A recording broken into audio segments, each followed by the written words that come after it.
Porque Deus parece silencioso justamente quando mais precisamos dele. Você orou, de joelhos, com lágrimas, com tudo que tinha, e o céu ficou mudo. Não veio paz, não veio sinal, não veio voz, veio silêncio. Aquele silêncio pesado que aperta o peito, que faz você olhar para o teto no escuro da madrugada e pensar: será que Deus está ouvindo? Será que Deus está lá? Será que tem algo de errado comigo? Talvez tenha sido uma doença que não foi curada mesmo com toda a sua fé. Talvez um filho que foi embora. Um casamento que desmoronou enquanto você ainda orava por ele. Uma perda que não deveria ter acontecido. E no meio de tudo isso, em vez da presença que você esperava, veio o vazio. Eu preciso te dizer uma coisa antes de continuar. Isso que você sentiu está na Bíblia.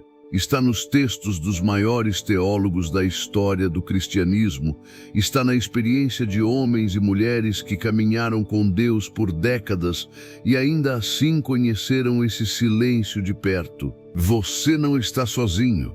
E esse silêncio tem um significado que nenhuma pregação fácil vai te contar. Fica comigo até o final desse vídeo, porque o que você vai ouvir hoje pode mudar a forma como você entende Deus, a fé e o silêncio para sempre. Agora eu preciso te fazer uma pergunta direta. Em qual silêncio você está vivendo hoje? Não precisa ser uma resposta longa, não precisa ser teológica. Pode ser uma palavra, pode ser perda, pode ser espera, pode ser não sei mais. Escreve aqui embaixo nos comentários, porque tem alguém que vai ler o que você escrever e vai perceber que não está sozinho.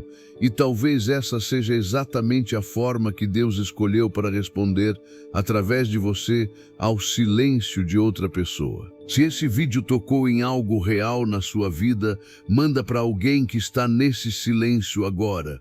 Não com a mensagem "assiste isso", manda com a mensagem "pensei em você". Esse gesto simples pode ser mais poderoso do que você imagina. E se você ainda não se inscreveu no canal, inscreve agora. Porque aqui a gente não oferece respostas fáceis. A gente oferece o que é mais raro: honestidade, profundidade e fé que não tem medo das perguntas difíceis. Você orou, você esperou, você insistiu e o céu ficou em silêncio. Talvez tenha sido uma doença, talvez uma perda que você não conseguiu evitar mesmo pedindo com tudo que tinha. Talvez um relacionamento que desmoronou enquanto você joelhava toda noite. Talvez um filho que foi embora. Talvez uma crise que durou anos e a única coisa que você queria era ouvir uma palavra, sentir uma presença, receber um sinal de que Deus estava lá e estava ouvindo, e veio o silêncio. Não a paz que a Bíblia promete, não a voz mansa e delicada que Elias ouviu no deserto. Silêncio mesmo, o tipo que dói, o tipo que faz você começar a se perguntar se algo está errado com você, ou se algo está errado com Deus, ou se Deus está lá de fato. Se você já sentiu isso, este vídeo é para você. E se você nunca sentiu isso ainda, guarde este vídeo, porque o dia vai chegar. O que vamos fazer hoje não é oferecer frases de consolo fácil. Não é dizer que Deus tem um plano e que tudo vai ficar bem. Isso você já ouviu. Vamos fazer algo mais difícil e mais honesto. Vamos olhar para esse silêncio de frente com os textos da Bíblia, com os maiores teólogos da história cristã, com a filosofia e com a experiência humana real, e perguntar sem medo: por que Deus parece silencioso justamente quando mais precisamos dele? A Bíblia não esconde o silêncio de Deus. A primeira coisa que precisa ser dita é esta: o silêncio de Deus não é uma crise moderna. Não é fruto do ceticismo contemporâneo, não é algo que acontece porque a fé de hoje é fraca demais. O silêncio de Deus está dentro da própria Bíblia, gritado por vozes que estavam no centro da fé de Israel. O Salmo 22 começa com uma das frases mais perturbadoras de toda a Escritura. Em hebraico: Eli, Eli, lama sabachthani, em português, Deus meu, por que me abandonaste? Quem escreveu isso não era um incrédulo, era Davi, o homem segundo o coração de Deus. E o que ele escreve a seguir revela algo que a maioria das pregações ignora. Salmo 22, versículos 2 e 3. Clamo de dia, e tu não respondes, de noite, e não há sossego para mim. Maura, aqui um momento. Davi está dizendo que clamou de dia e de noite, e Deus não respondeu. Isso não é falta de fé, isso é o relato honesto de alguém que viveu a experiência do silêncio divino e não teve vergonha de colocá-la por escrito sob inspiração nos textos sagrados de Israel. E não foi só Davi. O profeta Abacuque abre seu livro com uma queixa direta a Deus no capítulo 1, versículo 2. Até quando clamarei, Senhor, e tu não ouvirás? Até quando gritarei para ti por causa da violência, e tu não salvarás? Abacuque não está questionando a existência de Deus, está questionando o silêncio de um Deus que ele sabe que existe e que por alguma razão que ele não compreende, não está respondendo. O profeta Jeremias foi tão honesto em suas queixas que o livro das Lamentações é inteiramente dedicado ao sofrimento e ao abandono. Lamentações 3, versículos 8 e 9.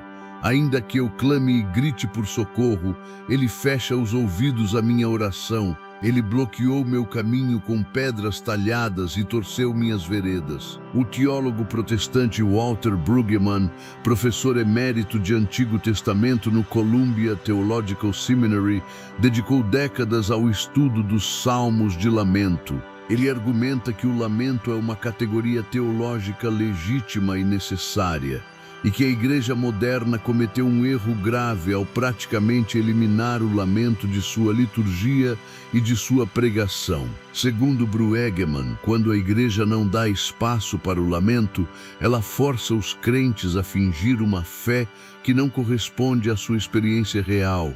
E esse fingimento, diz ele, é o que realmente enfraquece a fé. O que a Bíblia está nos dizendo com esses textos é algo profundo. O silêncio de Deus não é prova da ausência de Deus. É uma experiência que os maiores personagens da fé bíblica viveram, documentaram e sobreviveram. A pergunta não é se você vai passar por isso.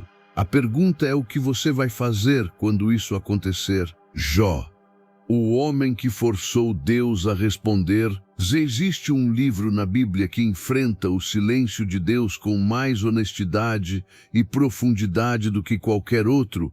Esse livro é Jó. Jó era um homem descrito no capítulo 1, versículo 1 com 4 adjetivos: íntegro, reto, temente a Deus e que se desviava do mal. Não há qualificação mais alta do que essa nos textos sagrados do Antigo Testamento. E apesar disso, ou talvez por causa disso, Jó perdeu tudo: os filhos, o patrimônio, a saúde. E quando ele clamou a Deus por explicação, o silêncio durou capítulos inteiros. Os 3 amigos de Jó, Elifaz, Bildade e Zofar, representam as respostas religiosas convencionais ao sofrimento que ainda ouvimos hoje. Elifaz diz que Jó deve estar sofrendo porque pecou, porque quem já pereceu sendo inocente? Bildade diz que os filhos de Jó morreram por causa dos pecados deles. Zofar diz que Jó merece ainda mais sofrimento do que está recebendo, e um 4º amigo, Eliú, aparece depois para dizer que Deus usa o sofrimento para ensinar. Todas essas respostas parecem teologicamente razoáveis, e todas estão erradas.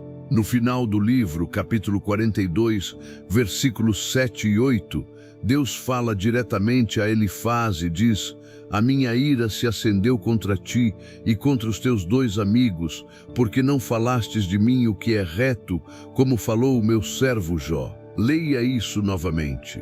Deus valida Jó, que questionou, que gritou, que exigiu resposta, e condena os amigos que ofereceram explicações religiosas sem examinar se eram verdadeiras. O teólogo e pastor alemão Dietrich Bonhoeffer, que foi executado pelos nazistas em 1945 e que conheceu o silêncio de Deus numa cela de prisão melhor do que qualquer teólogo de gabinete, escreveu em suas cartas da prisão que um Deus, que podemos ter apenas como teoria, como explicação de tudo, não é o Deus da Bíblia.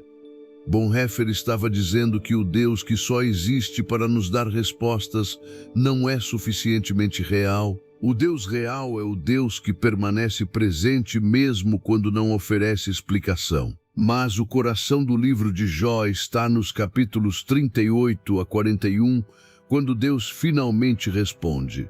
E o que Deus diz é, na superfície surpreendente, ele não explica o sofrimento de Jó, ele não revela o que aconteceu nos bastidores do capítulo 1, ele não oferece nenhuma das respostas que Jó exigiu. Em vez disso, ele faz perguntas. Onde estavas tu quando eu assentei os fundamentos da terra? Capítulo 38, versículo 4. Onde estão os caminhos para a morada da luz? E onde fica o lugar das trevas? Versículo 19. Tens tu entrado até as nascentes do mar? Ou tens andado em busca dos fundamentos do abismo? Versículo 16. O teólogo e exegeta norte-americano John Walton, professor no Wheaton College e especialista na literatura do antigo Próximo Oriente, argumenta que o discurso de Deus a Jó não é uma repreensão, é uma revelação. Deus está mostrando a Jó que há uma ordem no cosmos que Jó não vê e não pode ver com seus olhos humanos limitados. Não porque Jó seja tolo, mas porque é humano. E a resposta de Jó ao final, no capítulo 42, versículo 5, é uma das mais densas de toda a Bíblia.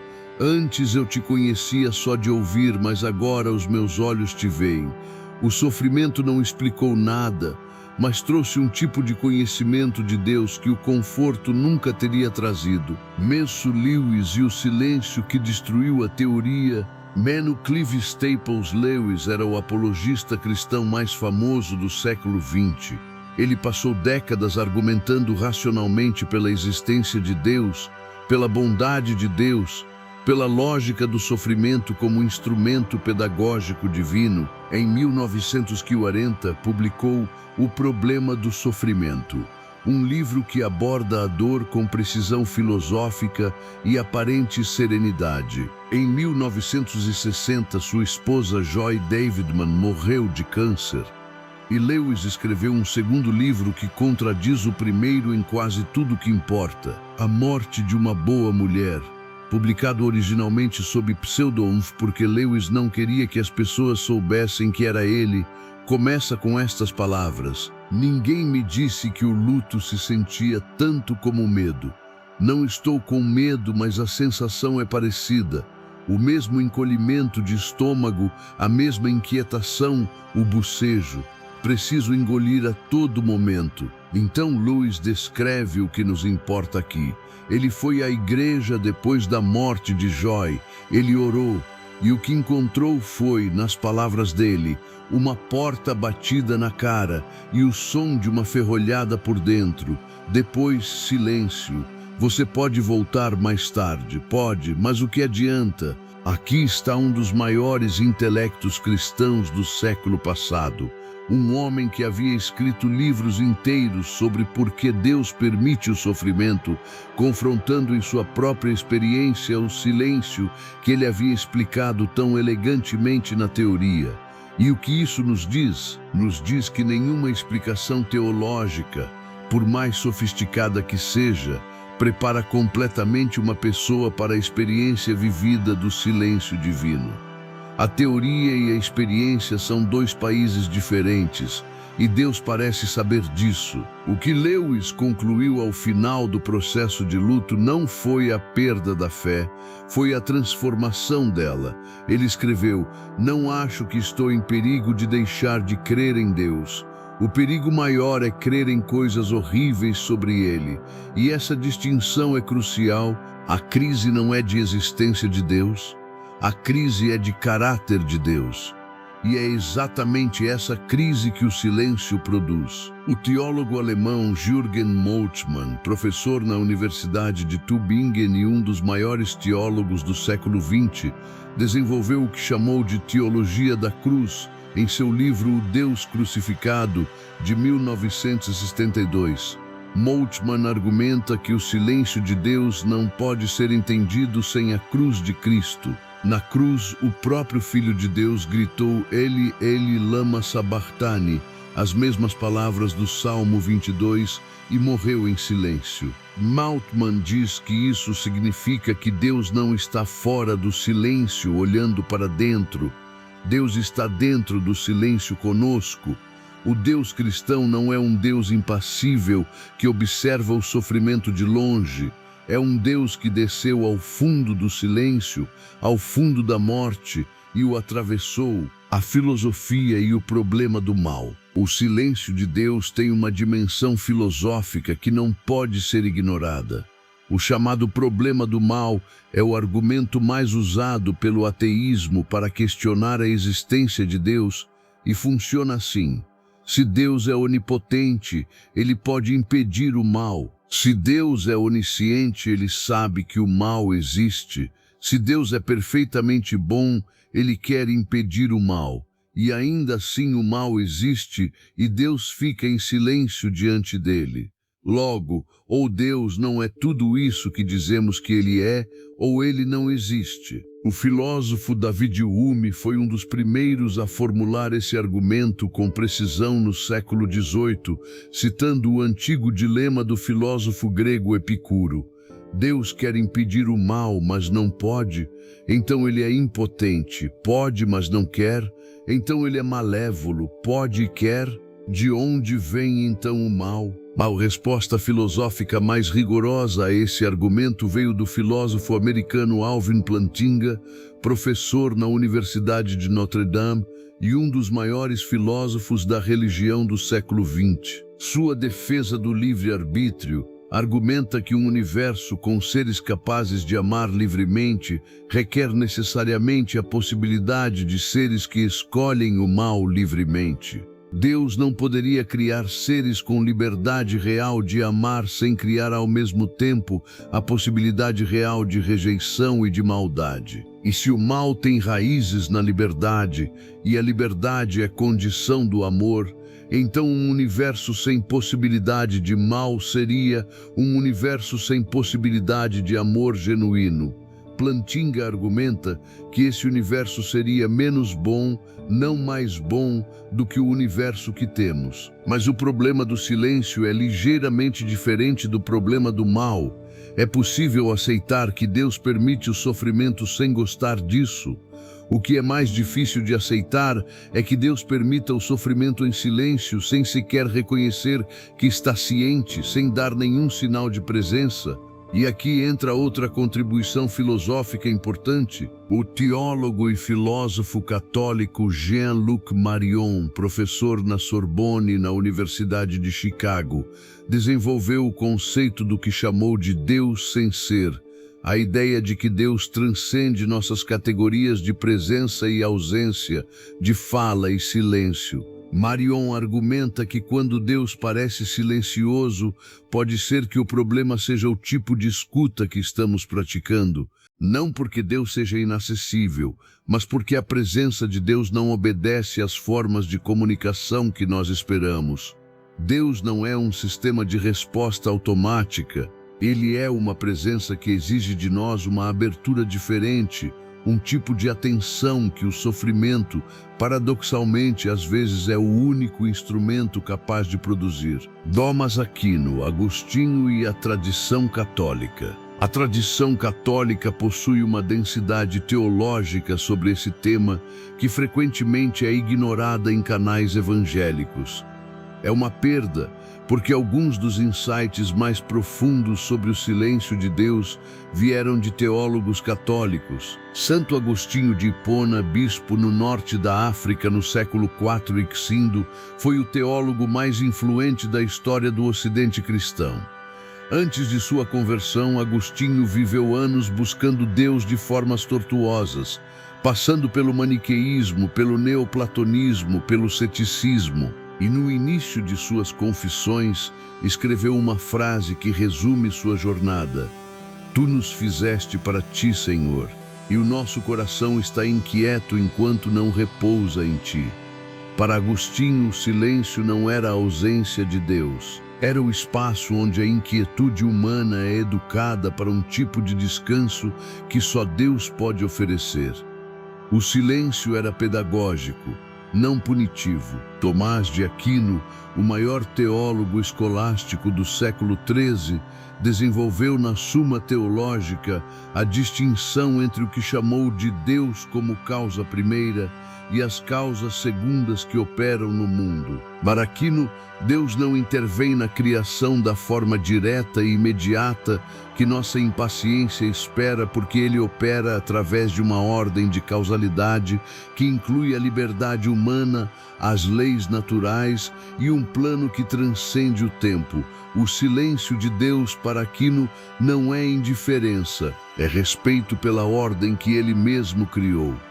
E nossa incapacidade de perceber a ação de Deus não é evidência de que Deus não age. É evidência da limitação de nossa perspectiva. Menos São João da Cruz, o místico espanhol do século XVIII e doutor da Igreja Católica, foi mais longe do que qualquer outro teólogo ao descrever o silêncio de Deus. Em sua obra A Noite Escura da Alma, ele descreveu o que chamou de noite escura, um período de aridez espiritual, de silêncio, de sensação de abandono divino, que não é punição nem fraqueza de fé, mas um estágio avançado da vida espiritual, em que Deus retira as consolações sensíveis para levar a alma a um amor mais profundo, desprovido de dependência emocional. João da Cruz escreve: Esta noite escura é uma influência de Deus na alma que a purifica de suas ignorâncias e imperfeições habituais, naturais e espirituais. O silêncio que você está vivendo, segundo João da Cruz, pode não ser sinal de afastamento. Pode ser sinal de que Deus está trabalhando em você em um nível mais profundo do que o da emoção e do sentimento. O que você sente como ausência pode ser, na realidade, uma presença que transcende o que você até então conhecia de Deus. A tradição protestante e a fidelidade sem sentimento. Martinho Lutero, o pai da Reforma Protestante do século XVIII, conheceu o silêncio de Deus de forma agonizante durante o período que chamou de Anfechtung, uma palavra alemã que não tem tradução direta, mas que descreve uma crise espiritual profunda, combinando dúvida, desespero e sensação de condenação. Lutero descreveu esses períodos como ataques do diabo, mas também como momentos em que Deus parecia completamente distante. A resposta teológica que Lutero desenvolveu a partir dessa experiência é poderosa e prática. A fé não é um sentimento, é uma escolha de permanecer ancorado na palavra de Deus independentemente do que os sentimentos dizem. Lutero escrevia em seus períodos de crise: Baptizatus sum, fui batizado, não eu sinto a presença de Deus, não eu sinto que sou salvo, mas fui batizado. A declaração objetiva de um fato que não dependia de como ele se sentia. Menos João Calvino, o outro gigante da Reforma, desenvolveu na instituição da religião cristã a doutrina do que chamou de testemunho interno do Espírito Santo. A ideia de que há uma forma de certeza sobre Deus que transcende a evidência emocional e até mesmo a argumentação racional. Para Calvino, quando Deus parece silencioso nos sentimentos, o crente é sustentado pelo testemunho mais profundo e mais confiável que é dado pelo Espírito diretamente ao espírito humano. Não é um sentimento, é um assentamento. É o tipo de conhecimento que permanece mesmo quando tudo mais oscila. Menos Sermous Fourjon, o grande pregador batista do século XIX, chamado o Príncipe dos Pregadores, sofreu de depressão severa ao longo de toda a sua vida. Em um sermão famoso, ele pregou sobre o que chamou de a caverna de Adulão, o lugar para onde Davi fugiu quando tudo havia desmoronado. E ele disse: há mais glória às vezes numa caverna com Deus do que num palácio sem Ele. Mas eu sei que muitos de vocês estão na caverna agora. E eu estou aqui para dizer que Deus conhece o endereço da sua caverna. O teólogo reformado americano Timothy Keller, fundador da Igreja Presbiteriana Redeemer em Nova York e um dos comunicadores cristãos mais influentes do século XXI até sua morte em 2023, escreveu em Caminhando com Deus através do fogo e da água que o silêncio de Deus no sofrimento produz dois tipos de crente: o que perde a fé porque a experiência não correspondeu à expectativa, e o que encontra uma fé mais profunda porque descobriu que sua relação com Deus não dependia das circunstâncias. Keller argumenta que o teste do silêncio é o teste mais revelador da natureza real da fé de alguém. O silêncio como linguagem. Há algo que quase nenhuma pregação sobre esse tema menciona, e é talvez a chave mais importante para entender o silêncio de Deus. Deus fala de formas que nossa urgência não consegue ouvir. O profeta Elias, no capítulo 19 do primeiro livro dos Reis, está em fuga depois de ter enfrentado sozinho os 450 profetas de Baal. Ele está exausto, com medo, e pede a morte. Já basta, Senhor, ele diz no versículo 4, tira a minha vida. Elias está no fundo. E então Deus aparece, mas não como Elias esperava. Primeiro vem o vento forte que fende as montanhas, mas o Senhor não estava no vento. Depois vem um terremoto, mas o Senhor não estava no terremoto. Depois vem o fogo, mas o Senhor não estava no fogo. E depois do fogo, diz o texto em hebraico, vem Kol Demamad Achá, que a Bíblia traduz como voz mansa e delicada, mas que mais literalmente significa som de silêncio fino ou voz de quietude sutil. O teólogo evangélico Gordon Fee, professor no Regent College e um dos maiores especialistas em Novo Testamento do século XX, comentou sobre esse texto dizendo que Deus não apareceu nas formas dramáticas que a religião frequentemente espera. Ele apareceu no que vem depois do drama, no espaço que fica quando o barulho termina. Abraham Joshua Heschel, o grande rabino e teólogo judaico do século XX, professor no Jewish Theological Seminary de Nova York, escreveu em Um Homem Não Está Só, que Deus não pode ser encontrado por quem o procura como um objeto. Ele é encontrado por quem se torna consciente de ser buscado por ele. Heschel inverte a direção. A pergunta não é onde Deus está quando precisamos.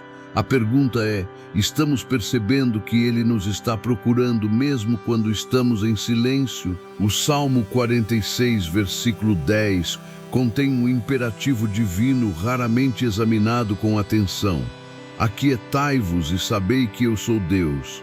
O verbo hebraico rafa, traduzido como aquietai-vos, significa mais literalmente soltar, afrouxar, parar de lutar. A instrução não é passividade, é uma disposição ativa de cessar a luta por controle, cessar a exigência por respostas e entrar num espaço de abertura onde o conhecimento de Deus pode chegar por um caminho que a urgência bloqueia. O silêncio de Deus pode ser, em muitos casos, a forma mais profunda de Deus nos convidar para um tipo de relação que vai além da transação, além do peço e recebo, além do preciso e é provido, para o território mais difícil e mais rico da fé, a confiança sem garantias, a permanência sem explicação, o amor que não depende do que Deus nos dá, mas de quem Deus é. A pergunta que permanece: nós não resolvemos o problema neste vídeo, e isso foi intencional. Qualquer vídeo que prometa resolver o silêncio de Deus em 20 minutos está mentindo para você. O que fizemos foi algo diferente. Mostramos que o silêncio de Deus é uma experiência documentada nos textos mais sagrados da tradição judaico-cristã. Mostramos que os maiores teólogos da história, de Agostinho a Bonhoeffer, de Lutero a Moltmann, de João da Cruz a Timothy Keller, não ignoraram essa experiência nem a resolveram com respostas fáceis. Eles a atravessaram. E o que eles descobriram do outro lado foi uma fé diferente da que tinham antes. Mais quieta, mais sólida, menos dependente de sentimentos e mais ancorada em algo que Dietrich Bonhoeffer chamou de a realidade última. O teólogo Karl Barth, considerado por muitos o maior teólogo cristão do século XX, disse em uma de suas últimas entrevistas: o segredo da perseverança da fé não é a ausência de dúvida, é a presença de Deus dentro da dúvida. O silêncio não é a palavra final, nunca foi. O Salmo 22, que começou com Deus meu, por que me abandonaste, termina no versículo 24 com estas palavras: pois não desprezou nem rejeitou o sofrimento do aflito, nem escondeu dele o seu rosto. Mas ouviu quando ele clamou a ele, o grito foi real, o silêncio foi real. E a presença ao final também foi real. A pergunta para você agora é esta: em que silêncio você está vivendo? E o que esse silêncio está te ensinando sobre Deus que o barulho nunca poderia te ensinar? Me no conta nos comentários. Não precisa ser uma resposta teológica, pode ser uma palavra, porque essa conversa não termina aqui.